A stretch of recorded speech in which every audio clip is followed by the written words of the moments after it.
आपके साथ Abu Huraira. UP assembly इंतखाबात के 7 मरहलों का तवील सफर अपने इख्तिताम को पहुंचा। शाम 6 बजे तक ये पोलिंग मुकम्मल हो गई, लेकिन जहां जहां जो लोग पोलिंग बूथ के अहाते के अंदर पहुंच गए होंगे वो अभी भी वोट डाल सकते हैं, और जो लोग बाहर होंगे उन्हें अब अंदर जाने की इजाजत नहीं मिलेगी। यानी कुल मिलाकर यह कहा जा सकता है कि यूपी की 403 सीटों पर पोलिंग मुकम्मल हो चुकी है, और अब सबको इंतजार है 10 तारीख का, 10 मार्च को, जब ईवीएम अपने नतीजे बताना शुरू करेंगे। लेकिन इससे पहले न्यूज़ 18 उर्दू भी आपको एग्जिट पोल बताएगा कि आखिर क्या कुछ, किस तरह से आंकड़े आ रहे हैं, या क्या कुछ नतीजे आने वाले, और नतीजों के आने से पहले दुरुस्त आपको नताइज बताने की कोशिश की जाएगी, और न्यूज़ 18 उर्दू आप तक एग्जिट पोल पहुंचाने की कोशिश करेगा। दिन भर हमने देखा कि किस तरह से सुबह 7 बजे से ही 7वें मरहले में और आखिरी मरहले में पोलिंग हुई। 9 अजला की 54 सीटों पर यह पोलिंग हुई, और इसमें क्योंकि 7वां मरहला इस वजह से भी बहुत अहम था क्योंकि इसी मरहले में वज़ीर आज़म नरेंद्र मोदी का पार्लिमानी हल्का बनारस भी आता है, जहां पर सुबह 7 बजे से पोलिंग हुई। इसके अलावा 2017 में समाजवादी पार्टी के लिए बहुत अहम आजमगढ़ में भी आज पोलिंग हुई।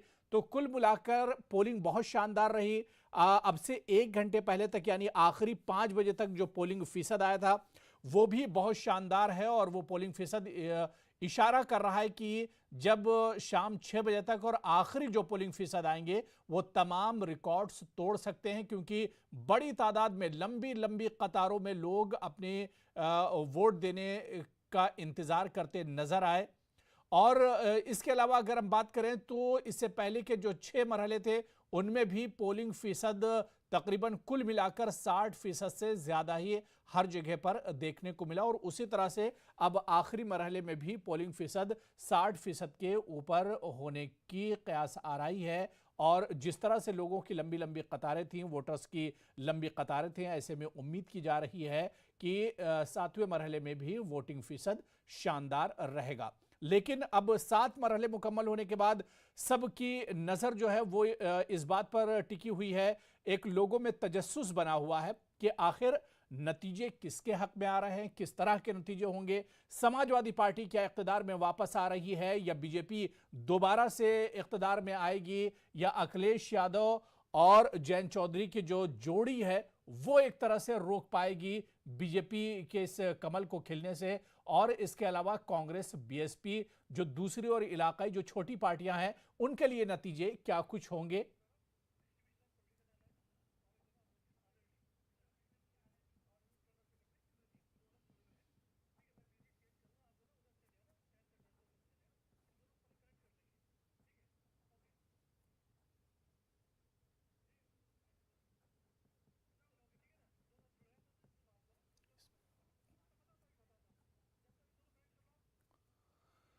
तो बहुत खास मेहमान मेरे साथ जुड़ चुके हैं, क्योंकि 7 मरहले मुकम्मल हो चुके हैं। अब लोगों का तजस्सुस है कि नतीजे क्या कुछ होंगे, और इन्हीं नतीजों पर बातचीत करने के लिए मेरे साथ बहुत खास मेहमान ऋषि मिश्रा जी, सियासी तज्जिया निगार हैं, पॉलिटिकल एनालिस्ट हैं, मेरे साथ डिबेट में जुड़ चुके हैं। पहले के भी मरहलों में हमारे साथ ऋषि मिश्रा जी डिबेट में जुड़ते रहे हैं, और उनसे इन 7 मरहलों पर हम बात करेंगे, किस तरह से इन 7 मरहलों को देखते हैं। ऋषि मिश्रा जी, आपका बहुत इस्तकबाल है न्यूज़ 18 उर्दू में। मेरे साथ एक और ख़ास मेहमान इंद्रजीत जी, जो कि आरएलडी के सीनियर लीडर हैं और काफ़ी तजुर्बा रखते हैं, वो भी मेरे साथ इस डिबेट का हिस्सा हैं। इंद्रजीत जी सर, आपका भी बहुत इस्तकबाल है न्यूज़ 18 उर्दू में। मैं ऋषि मिश्रा जी, अब 7 मरहले आप एक तरह से कह लीजिए कि मुकम्मल हो चुके हैं, शाम के 6 बज चुके हैं। अब यहां से आपको क्या लग रहा है, जो इशारे मिल रहे हैं, आपने फील्ड में भी काफ़ी काम किया और मुख्तलिफ चैनल्स के डिबेट में आप शामिल होते रहे, बहुत करीब से यूपी के चुनाव को आपने देखा है। पहले यूपी के चुनाव पर बात करेंगे, और इसके अलावा पंजाब, उत्तराखंड और दूसरे जो चुनाव हैं, जो बहुत अहम चुनाव है, उस पर भी हम बात करेंगे। लेकिन यूपी के चुनाव को किस तरह से देखते हैं, 10 तारीख को नतीजे किसके हक में होंगे, अब बिल्कुल खुलकर बोल सकते हैं ऋषि मिश्रा जी।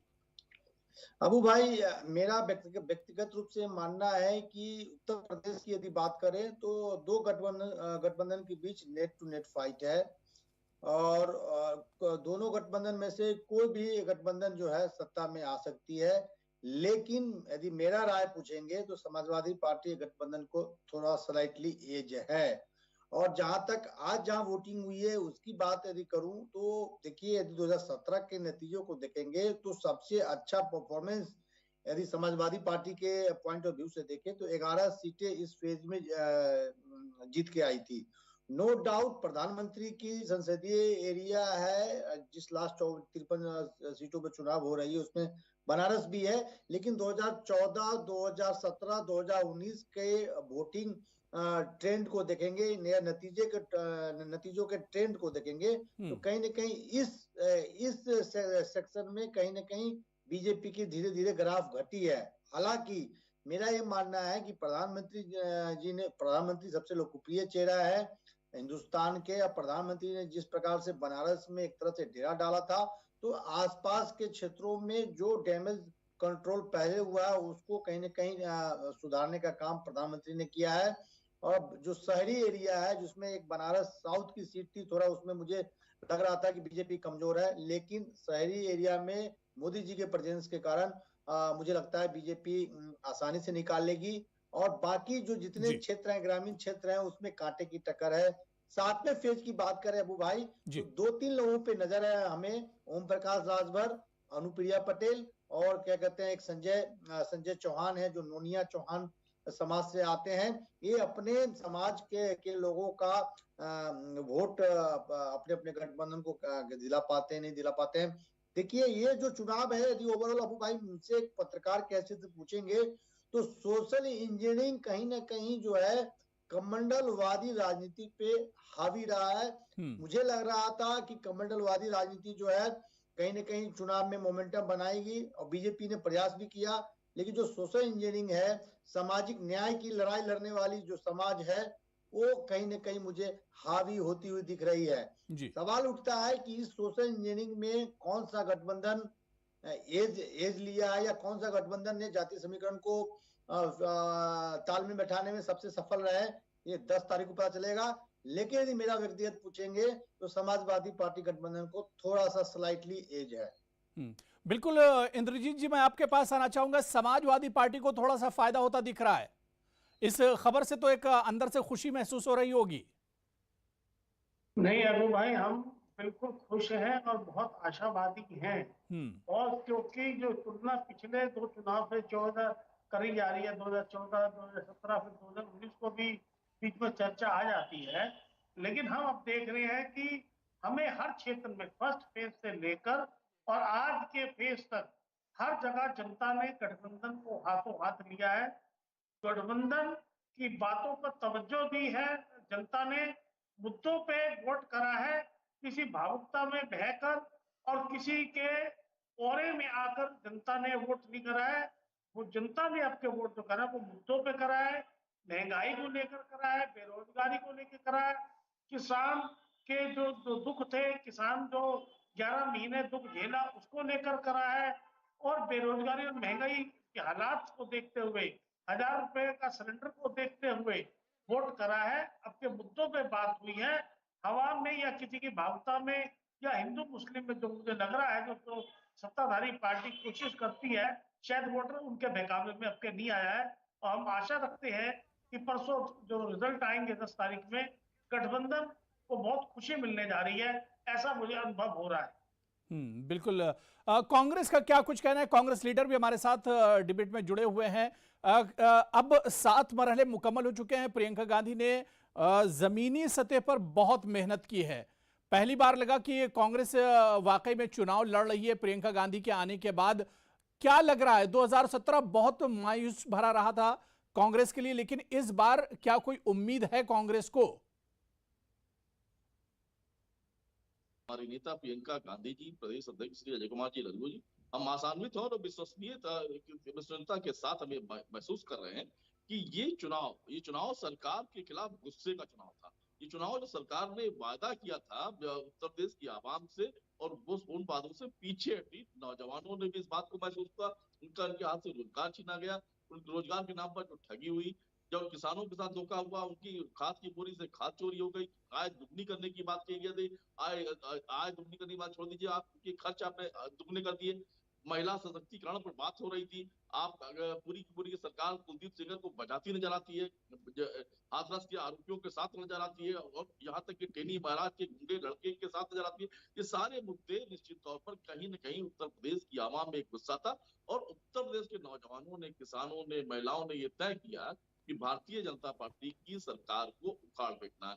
अब अब इसके बाद तय हुआ कि अब किसके साथ जाना है। तो निश्चित तौर पर ये मानिए कांग्रेस ने अपनी मजबूत उपस्थिति दर्ज की है, और नए परिवर्तन वैकल्पिक राजनीति में कांग्रेस की बड़ी हिस्सेदारी होगी। नहीं, कांग्रेस ने मेहनत, मैं भी इसी चीज को बता रहा हूं कि कांग्रेस ने मेहनत की है, प्रियंका गांधी ने मेहनत की है, लेकिन उनकी ये मेहनत क्या वोट में तब्दील हो पाएगी, लग रहा है इस तरह से। देखिए, नहीं, हमें विश्वास, हम कोई भविष्यवक्ता नहीं है, लेकिन हमें ये विश्वास है कि हमने जो मेहनत की है, और मेहनत जब हमने बेरोजगार नौजवानों पर मुद्दे उठाए हैं, हमने महिला सशक्तिकरण पर बात की, और आज भी आप देखिए आज वोट पोल हो रहा है, और कल हम, और ये हमारे लिए राजनीतिक मुद्दा नहीं था, कल हम महिला सशक्तिकरण के मुद्दे पर एक बड़ी रैली, बड़ा कार्यक्रम करने जा रहे हैं। तो ये दिल से यह किया, प्रियंका गांधी की दिल की आवाज थी, कांग्रेस पार्टी की दिल की आवाज थी, और उत्तर प्रदेश ने इसको बात को समझा है।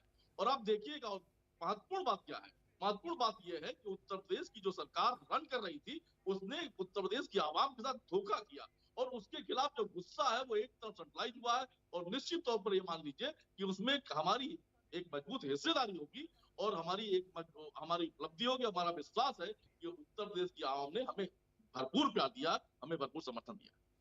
चलिए ठीक है, इस बीच हमारे साथ बीजेपी के तर्जुमान यासिर जिलानी साहब भी हमारे साथ जुड़ चुके हैं। यासिर जिलानी जी, 7 मरहले मुकम्मल हो गए, पंजाब में चुनाव पहले हो चुके थे, 4 रियासतों में हो चुके थे, आज यूपी के भी 7 मरहले मुकम्मल हो गए। एक लंबा सफर था, वो मुकम्मल हो चुका है, और यहां से सभी पार्टी अपने अपने हक में दावे कर रही हैं। यासिर जिलानी जी,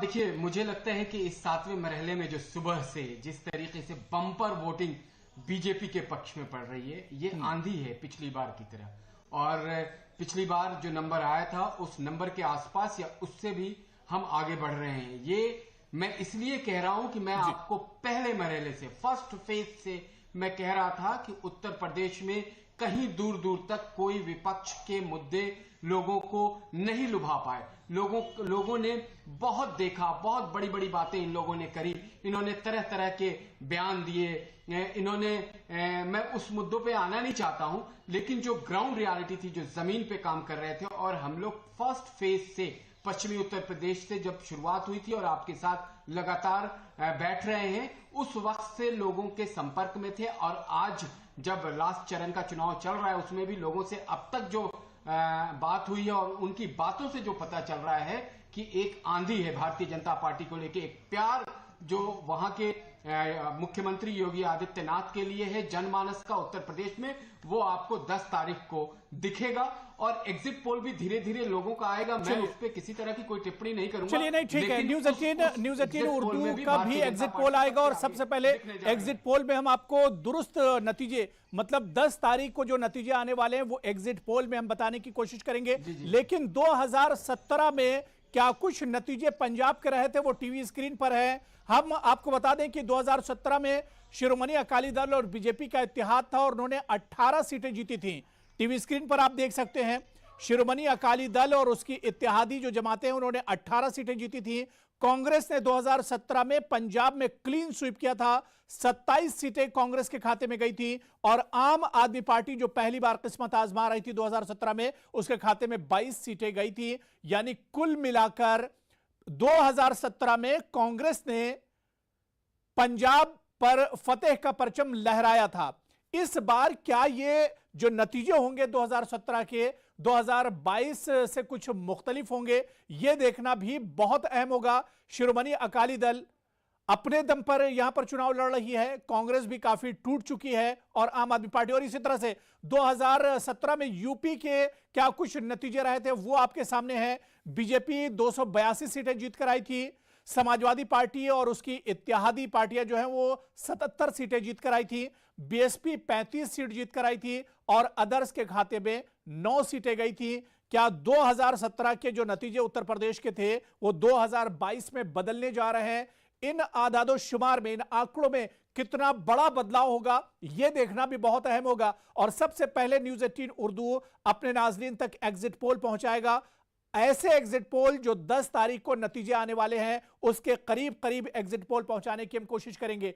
तो 2017 का यह ग्राफिक्स हमारे सामने है। बीजेपी 282 सीटें जीत कर आई थी और गोवा की अगर हम बात करें 2017 में गोवा के जो नतीजे थे वो अब हमारे सामने टीवी स्क्रीन पर हैं ग्राफिक्स के रूप में।